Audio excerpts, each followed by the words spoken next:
No,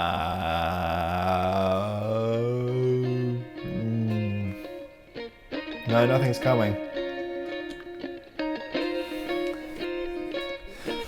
Hello everybody.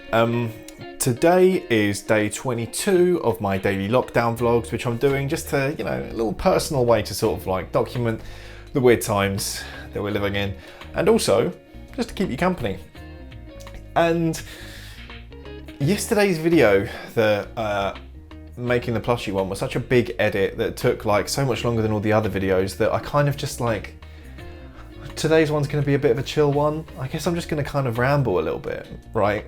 Like, because then it means that I don't have to do too much editing on it or anything like that. I can kind of just put the title card on it and upload it, because I think I deserve that little bit of a break. But yeah, what did I get up to today?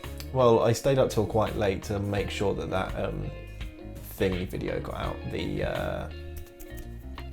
the Umbreon one. Again, that was really fun to make, and the plushie was actually really easy, so I'd really recommend giving it a shot if you've got some spare, just like some spare clothes, some old fabric or something like that.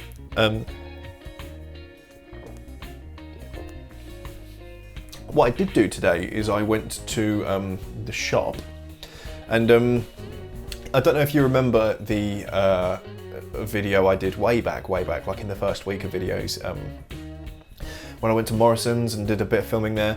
Well, that it's a lot more condensed than that now. I don't know if condensed is the right word. It's busy, right? They're definitely letting more people in now than they did back then. I don't know if it's because more people are being, furloughed or whatever. But it was very busy. I must have gone at around bang on midday, because I was home by half one for lunch with Ben. And there were lots of people in there. Still like special queuing in place and stuff, but it was difficult to avoid crossing paths with people, which made it a little bit more stressful. I didn't have the mask with me because it hadn't been cleaned. Actually, you might not know, I made a mask basically, because we can't get hold of one, but I didn't take it with me. And anyway, yeah, so it was kind of a bit stressful, it wasn't super stressful, but you're just more aware. You're more aware, so that makes you more alert, and then that kind of just ends up inadvertently being a bit stressful, right? And that's a shame, because, I just had stuff that I needed to get done, where there were things we needed. It's been a while since a big proper shop, and wait, I forgot what I was going to say. Oh no, this is going to make me feel like I need to edit now.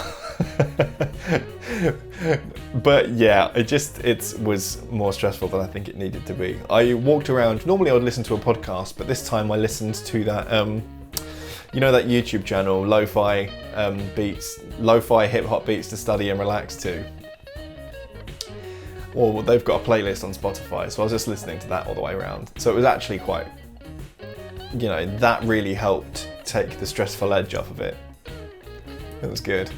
There were some things that they still don't have, like eggs and flour. They just don't have it. Like I wonder if maybe, I was reading this article about how the flour industry is like, I don't know, pulling a fraction out of the air here, but like 90% for the industry, right? For like restaurant and stuff like that.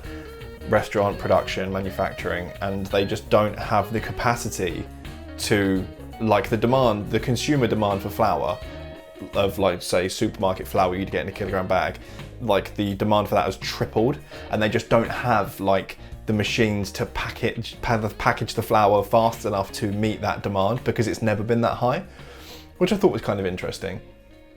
So there's like plenty of flour in the system, there's more than enough flour, but they just can't get it to people in the form that they would want it, which is interesting. And I looked online to see if I could buy it in a much larger amount, like some kind of, restaurant type bag, like a 25 kilo or something, but there doesn't seem to be a convenient way to do that. Stuff like that is really jacked up on Amazon at the moment. It costs much, much more than it needs to.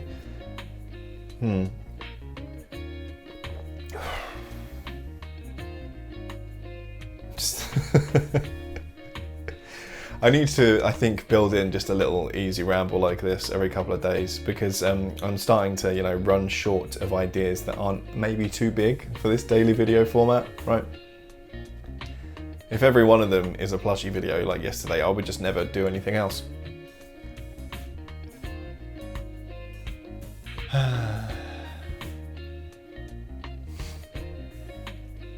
So what I've had in the freezer for a while is, I don't know if you've ever eaten a Wagamama, or, you know, I guess if you're not from the UK, maybe you have, maybe you haven't. I guess they might go by a different name, but like, you can buy frozen cases for dumplings. I think sometimes they're called pot stickers, sometimes they're called gyoza. I would know them as gyoza, but you can buy circles of dough that act as the wrapper for those. And I've had a pack of those wrappers in the freezer for God knows how long. And last night we finally got around to making them. Like, we had some like frozen vegan duck, and we fried that up with some really finely diced stir-fry veg mix, and then like some sauces and some seasonings and stuff like that. And then we put those in the wrappers and we made ourselves some like vegetarian duck gyoza. And it was they were really good. They were really good. Considering that there must be at least 30 to 40 cases in that little pack, and it did not cost a lot of money, I'm going to start resenting paying like, I don't know, what is it, £5 to £7 a pop for just 5 gyoza from Wagamama? I know that they're good, right? They charge because they're good, but it's like that whole quantity quality debate, right? Like, I can have 5 good gyoza, they don't blow me away, but they're good with my Wagamama, or I could indulge in 10 of them for a fraction of the cost. I've just got to wrap them myself, which I guess is part of the convenience, right? Is if I want to take away one night, I'm not going to think like, no, actually, I can defrost these cases for 40 minutes and then wrap 20 of them myself. No. But still though, they were really good. And Ben made this really, really nice, oh, I'm going crazy. Made this really nice ramen that was really, really delicious. We used this carton that we bought at Marks and Spencer's of broth that was like by Itsu, and it was like just a mushroom broth, and it was just so flavorful, really, really, really strong flavor, and it was just delicious. You know, I stuck a couple of gyoza in there under the noodles for myself, and then like those soaked up all the liquid, and they were really, really, really tasty. Because I think that's kind of like, that Eastern Asian kind of cuisine is like, that's my favorite kind of palate. That's my favorite kind of cuisine. And when we had it last night, it really scratched an itch. Like, I was beginning to get desperate. I was considering just like ordering a Chinese or something like that. But last night really scratched that itch, I think. Yeah. And probably because that kind of, you know, takeaway itch has been scratched. When I went shopping today, I bought loads of like veg, like potatoes, carrots, stuff like that, because I think we should be going back to a little bit more of a, like, you know, bit of a milquetoast kind of, you know, protein and potato and veg kind of plate, just to get things a bit more well-rounded. I think maybe we haven't been doing the best job of that lately. Especially since, you know, I've had so much sourdough on the go. I've been having like a kind of, I've been having like a cheese toastie every day made with like olive oil in the pan. Oh, that sourdough, it's really, really good, really good. And I've been like, you know, some people have those like weights that they put to press things down in a frying pan. Well, I just used like a plate and a bowl to press my toastie when I was like cooking it in the frying pan, and it's so good. But that's so many different kinds of fat. And although I'm doing my garden workouts, I don't know if I'm doing enough to outrun having like a big like 3 cheese toastie every day that's been cooked in olive oil, and then having like 10 bloody gyoza in the evening, as well as a whole bowl of ramen that's thick with noodles. Delicious as that is, right? And also we've had like Easter eggs just sitting about and just eating and eating constantly. And like, you know, this is a hibernation winter, right? This isn't a strut your stuff. No, sorry, this is a hibernation summer. This isn't a strut your stuff kind of summer. So I'm not particularly precious about, you know, summer body or anything like that. No way, Jose.